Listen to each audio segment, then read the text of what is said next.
નમસ્કાર ખેડૂત મિત્રો તમારા માટે ખૂબ જ સારા સમાચાર આવ્યા છે. સારા સમાચાર એટલા માટે આવ્યા છે મિત્રો કે ગુજરાત સરકારે બે નિર્ણયો જે છે એ લીધા છે અને બે નિર્ણયો વીજ કનેક્શનને લઈને લીધા છે મિત્રો. જી હા મિત્રો, વીજ કનેક્શનને લઈને જે અત્યાર સુધી ગુજરાતના ખેડૂતોને જે તકલીફો પડતી હતી, જે તકલીફોનો સામનો કરવો પડતો હતો, તો એ તકલીફોને સરળ બનાવવા માટે ગુજરાત સરકારે બે નિયમ જે છે એ લાગુ કર્યા છે. કયા કયા બે નિયમો લાગુ કર્યા છે એના વિશે વિગતવાર વાત કરીએ આપણે. સૌથી પહેલો નિયમ છે કે અત્યાર સુધી ગુજરાતના ખેડૂતોને કોઈને પણ વીજ કનેક્શન લેવાનું હોય તો સર્વે નંબરમાં અથવા તો ખાતા નંબરમાં એક જ નામ હોય તો કોઈ પ્રોબ્લેમ નથી, પરંતુ એક કરતાં વધારે જો નામ હોય તો પછી એ તમામના સંમતિપત્ર સોગંદનામામાં લેવા પડે અને એ તમે સંમતિપત્ર આપો તો જ તમને વીજ કનેક્શન મળતું હતું. પરંતુ હવે એ નિયમ જે છે એ હટાવી દેવામાં આવ્યો છે અને કોઈ પણ સંમતિપત્ર વગર પણ તમે વીજ કનેક્શન ખેડૂત મિત્રો જે છે લઈ શકે છે. પરંતુ એમાં પણ આપણે અમુક ડીપમાં જે નિયમો જે છે એના વિશે વાત કરીશું. બીજા નિયમની વાત કરી મિત્રો, તો અત્યાર સુધી કેવી રીતે હતું કે એક સર્વે નંબર ઉપર તમને એક જ વીજ કનેક્શન મળતું હતું, પરંતુ હવે તમારે એક સર્વે નંબરમાં બે વીજ કનેક્શન જોતા હશે તો બે વીજ કનેક્શન પર તમને મળી શકશે. પરંતુ એના અમુક નિયમો છે, એના અમુક ક્રાઇટેરિયા છે. તો શું નિયમો ગવર્મેન્ટે રાખ્યા છે, શું ક્રાઇટેરિયા રાખ્યા છે એના વિશે વિગતવાર વાત કરીશું આપણે. તો વિડીયોને લાસ્ટ સુધી જોતા રહેજો. તો ચાલો શરૂ કરીએ.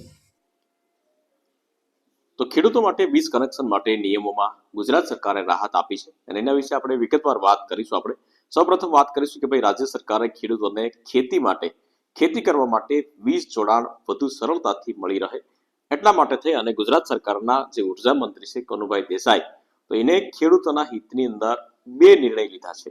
હવે બે નિર્ણય વિશે આપણે વિગતવાર વાત કરીશું. આપણે કે ગુજરાતમાં ખેડૂતોને પડતી મુશ્કેલીઓ અને તેમની માગણીઓને ધ્યાને રાખી અને મુખ્યમંત્રી ભૂપેન્દ્ર પટેલના નેતૃત્વ હેઠળની રાજ્ય સરકારે ખેડૂતોને ખેતી વિષયક વીજ જોડાણ વધુ સરળતાથી પૂરા પાડવા માટે ગુજરાત સરકારના ઉર્જા મંત્રી કનુભાઈ દેસાઈએ ખેડૂતોના હિતની અંદર બે નિર્ણય લીધા છે. હવે નિયમ નંબર 1 વિશે આપણે વાત કરીએ. આપણે તો અત્યારે નિયમ કેવો છે મિત્રો, તો પ્રવર્તમાન જોગવાઈ મુજબ ખેતી માટે નવું કનેક્શન મેળવવું હોય તો એમાં એક વ્યક્તિના નામ ઉપર જમીન હોય તો કોઈ પ્રશ્ન નથી, પરંતુ એક કરતાં વધારે જો સર્વે નંબરમાં નામ મતલબ કે ખેતીને તો તમારે અત્યારે એવો નિયમ છે કે તમારે તમામના સંમતિપત્ર લેવા પડે, સાઈનો લેવી પડે, તમારે 300 રૂપિયાનું સોગંદનામું કરવું પડે અને એ 300 રૂપિયાનું સોગંદનામું તમે આપો ત્યાર પછી તમને વીજ કનેક્શન મળે. અને એટલા માટે જેના કારણે ખાસ કરીને જે આદિવાસી વિસ્તાર છે તો તેમાં એક જમીનનો ટુકડો હોય તેમાં એકથી વધારે નામો હોય છે અને એના લીધે સંમતિપત્ર ઘણા બધા ખેડૂત મિત્રો આપતા હોય તો ઘણા બધા ખેડૂત મિત્રો આંતરિક તકલીફને કારણે ન આપતા હોય સહમતિ, એટલા માટે એને વીજ કનેક્શન નથી મળતું અને આવી વીજ કનેક્શન મેળવવા માટે એને પ્રોબ્લેમ પડે છે. અને પ્રોબ્લેમ પડે એટલા માટે આવી ઘણી બધી બાબતો જે છે એ ફરિયાદો ગઈ છે. એટલા માટે ત્યાંના જે આદિવાસી વિસ્તારના જે ધારાસભ્યો જે છે તો એને ગુજરાત સરકારને રજૂઆત કરી અને ગુજરાત સરકારે આ બાબત ઉપર ગંભીર વિચાર કરી અને આ નિર્ણયો જે છે એમાં સુધારો કરવામાં આવ્યો છે.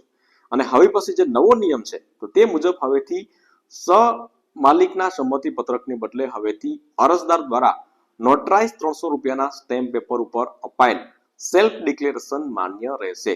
મતલબ કે હવે તમારે કોઈ પણ સર્વે નંબરમાં એકથી વધારે નામ હોય તો એ તમામના સહમતિ લેવાની જરૂરિયાત નથી. તમે તમારું 300 રૂપિયાનું સ્ટેમ્પ પેપર સોગંદનામું વકીલ પાસે કરાવો અને એમાં તમારું સહી કરી લો અને તે પછી આપી દેશો તો તમને વીજ કનેક્શન મળી જશે. બરાબર, તો આ નિયમ જે છે આ નિયમ નંબર પહેલાની વાત થઈ. હવે વાત કરીએ નિયમ નંબર બીજાની. નિયમ નંબર બીજો શું છે, તો નિયમ નંબર 2 માં 7/12 ઉતારામાં એક કરતાં વધારે સહમાલિકના નામ હોય તો દરેકને સહમાલિકને તે સર્વે નંબર જમીનના ક્ષેત્રફળને ધ્યાને લીધા વગર જ વીજ જોડાણ આપવામાં આવશે. મતલબ કે 1 વીઘો હોય તમારી, અડધો વીઘો જમીન હોય, 5 વીઘા હોય, 10 વીઘા હોય, કેટલી પણ જમીન હોય, પરંતુ તમને વીજ કનેક્શન મળશે. અને બીજી પણ એક વાત આમાં ઉલ્લેખ કરવામાં આવ્યો છે મિત્રો કે તમે એક સર્વે નંબરમાં તમને બે કનેક્શન તમને મળી શકે છે. કેવી રીતે મળી શકે છે એના વિશે હું તમને જણાવી દઉં મિત્રો કે વીજ જોડાણ મેળવવા માટે અરજદારનું નામ પહેલા તો 7/12 નામ નોંધાયેલું હોવું જોઈએ.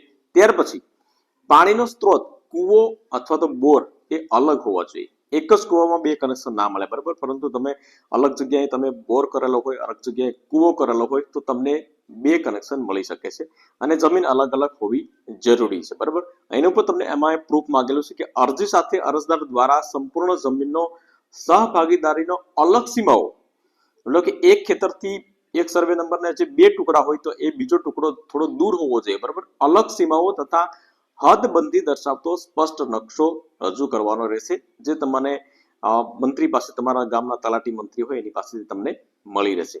તો આ પ્રમાણે તમારી જે સર્વે નંબર એક જ હોય પરંતુ અલગ અલગ જગ્યાએ જમીન હોય, અલગ અલગ કુવાઓ હોય અથવા તો અલગ અલગ બોર હોય તો તમને બે કનેક્શન મળી શકે છે. બાકી તમને એક સર્વે નંબર ઉપર એક જ કનેક્શન તમને મળવા પાત્ર રહેશે. અને આ પ્રમાણે ધારાસભ્યો તેમજ ખેડૂતોની રજૂઆતોને ગ્રાહ્ય રાખીને, મતલબ કે માન્ય રાખી અને ગુજરાત સરકારે ઉક્ત ખેડૂતોને હિતલક્ષી નિર્ણય કર્યા છે, બરાબર. તો આ બે નિર્ણયો જે છે ખેડૂતો માટે ખૂબ જ ઉપયોગી છે મિત્રો. અત્યાર સુધી 20 કનેક્શન મેળવવા માટે ખૂબ જ તકલીફો પડતી હતી, તકલીફોનો સામનો કરવો પડતો હતો, પરંતુ આ બે નિર્ણયથી ગુજરાત સરકારે એ બિલકુલ સરળ બનાવી દીધું છે. તો વિડીયો ગમ્યો હોય તો વિડીયોને એક લાઈક જરૂરથી કરી લેજો, શેર કરજો અને ચેનલ ઉપર નવા આવ્યા હોય તો ચેનલને સબસ્ક્રાઇબ જરૂરથી કરી લેજો.